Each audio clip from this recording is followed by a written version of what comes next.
Hi everyone, once again welcome back to my channel. So this question is related to time and work of CSAT. So the question is, A can do a piece of work in 15 days and B can do it in 10 days.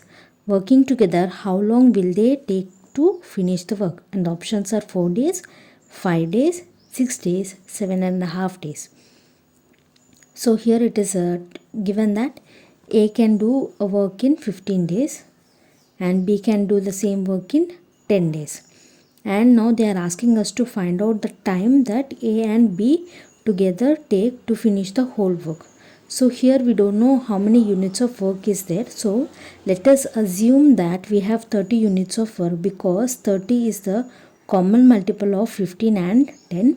So we are assuming that 30 units of work is there, and for one day A can complete 2 units of work and for one day B can complete 3 units of work. Okay. So now here they are asking us to find out, working together, how long will they take to finish the work. That is, for one day A and B together can complete 5 units of work.